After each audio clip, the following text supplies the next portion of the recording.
Cette semaine, dans l'extra interview, on prend ses aises, on pousse la note tout en gardant un certain phrasé cinématographique, car la personnalité qui nous accompagne aujourd'hui, c'est Nathalie Dessay. Écoutez.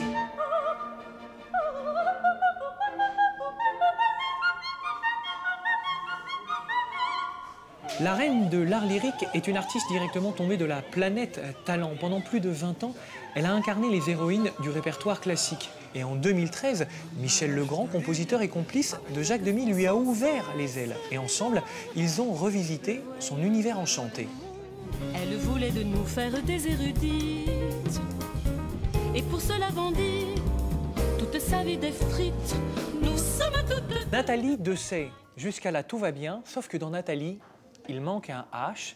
Et alors, quand on parle de Nathalie Dessay et qu'on se renseigne un peu sur Internet, on dit que le H a été omis parce que c'est un hommage discret à Nathalie Wood, mais on n'en sait pas plus.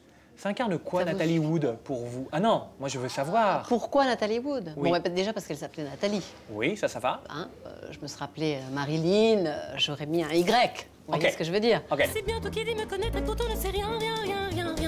Que sais-tu de mes rêves et de quoi ils sont faits si tu les connaissais? C'est une actrice un peu à la marge, je trouve. Pourquoi elle est à la marge? Elle est à la marge parce qu'elle n'est pas considérée d'abord comme une très grande actrice, alors que moi, je la trouve très émouvante. Elle a fait certes de grands films, juste pendant une certaine période. Elle est morte assez jeune, mais finalement, vers les 30 ans, moi, je ne me souviens pas de films marquants qu'elle ait fait après ses 30 ans. Donc tout ce dont on se souvient, c'est les films qu'elle a fait enfant et les films de jeunes filles jusqu'à West Side Story, on va dire. Le film que vous retenez, Nathalie Wood? Oh, il y a West Side, évidemment. Tonight, it all began tonight. I saw you and the world went away. Propriété condamnée. Propriété interdite. Oui, enfin, ça s'appelle condamné en anglais. En anglais, c'est pour ça. Pardon. Et probablement La fureur de vivre aussi. Quand on parle de Nathalie Wood et quand on parle de ce cinéma-là américain, on voit tout de suite des images en noir et blanc. Rita Hayworth, en noir et blanc, très peu savent qu'elle avait une couleur auburn. Je vous offre un cadeau pour que cette illusion du rêve de l'Amérique devienne couleur. Regardez, c'est un magnifique ouvrage qui sort aux éditions La Martinière. Oh, sublime, Gene Tierney, on vient d'en parler. Voilà. Vous allez pouvoir rêver en couleur et découvrir vos acteurs. On ne se souvient pas que Gary Cooper avait les yeux bleus perçants. Et c'est ça aussi qui participait du mythe. Le mythe se prolonge grâce à ça. Et je suis sûre que vous allez encore plus aimer le cinéma américain. J'adore. Moi, j'avais une collection de cartes postales de tous des grands acteurs américains. Donc j'avais un paquet comme ça. Et il y avait qui en haut?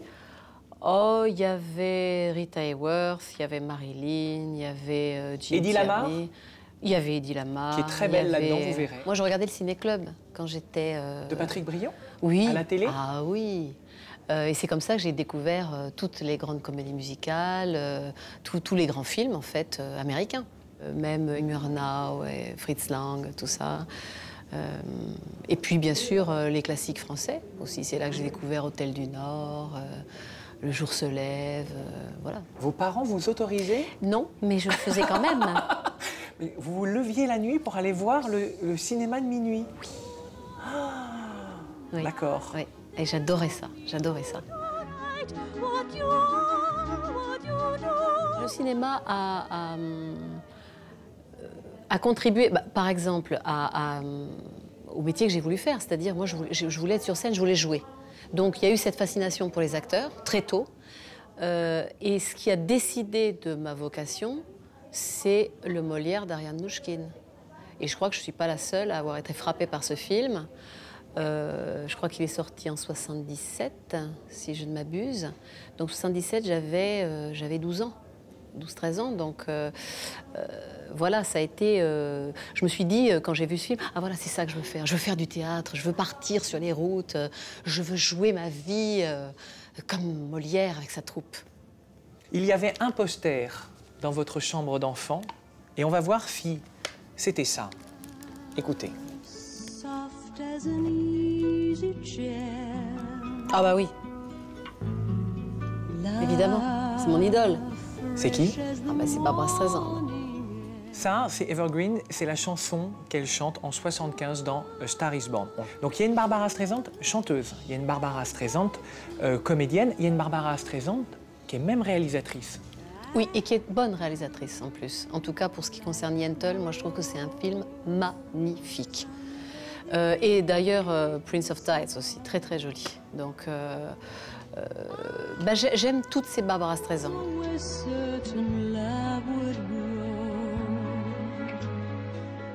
À quel moment il y a eu la rencontre avec Barbra Streisand? Oh, assez tôt, je pense. Elle vient de qui, cette rencontre? Ça devait être aussi le ciné-club ou le cinéma de minuit avec Funny Girl. Funny Girl, ça a été une révélation absolue. Moi, je me suis complètement identifiée. D'abord, on a le même nez. Je ne sais pas si vous remarquez. Comme ça, là. Vous le laissez photographier. Barbra Streisand n'acceptait pas qu'on photographie son nez. Moi, je la trouve super belle. Je trouve qu'elle ressemble à personne. Je trouve qu'elle est marrante. Elle a une voix la plus sublime qui soit. Et voilà, je me suis dit, moi, je suis la Barbra Streisand française. Voilà. Les personnages de vos débuts, de votre première carrière, l'art lyrique, il commence sur scène avec les Contes d'Hoffmann et il commence ses débuts avec un metteur en scène de cinéma, Roman Polanski. Oui, c'est vrai. Qu'est-ce que vous avez retenu de Roman Polanski? Je me souviens d'un homme extrêmement attentif aux détails. Et je me souviens notamment d'une espèce de petite chorégraphie qu'on avait imaginée pour cette poupée qui était reliée par une espèce de cordon ombilical à une machine infernale. Et je me souviens des gestes extrêmement précis qu'il me demandait de faire. Et c'était très étonnant parce que je me disais, mais sur une grande scène d'opéra, est-ce qu'on va voir tous ces détails? Et en fait, il procédait probablement comme il procède au cinéma. Vous êtes une actrice qui chante. Oui. Moi, je me définis comme ça. Comme une actrice qui chante, c'est fait de quoi la direction d'acteur quand on est sur scène? Ça dépend. Ça dépend du metteur en scène. Il y a des metteurs en scène qui vous dirigent presque pas. Et du coup, moi, je trouve ça assez frustrant parce que j'aime bien sentir que je suis regardée, scrutée presque. Et j'aime bien sentir aussi que le regard est extrêmement bienveillant et qu'il veut tirer de moi quelque chose que moi-même je ne soupçonnais pas que j'avais. C'est ça qui m'intéresse. Donc j'aime bien les gens qui sont extrêmement précis et qui ne cessent de vous demander des choses pour toujours aller plus loin. Je suis toujours frustrée quand un metteur en scène n'ose pas demander ou laisse faire. Parce que moi, il faut qu'on me mette sur la voie, il faut qu'on me raconte des histoires. Et là, si on me met sur un chemin, je suis capable de donner énormément. Mais si on ne me donne pas de chemin, si on ne me donne pas de directive, je suis comme un enfant abandonné, quoi. Puisque Nathalie s'est longtemps considérée comme une actrice qui chante, aujourd'hui, elle pourrait aspirer à devenir une actrice qui parle et rejoindre ainsi ce cinéma qu'elle admire tant. Je vous laisse. Just an address, a place for me to live in.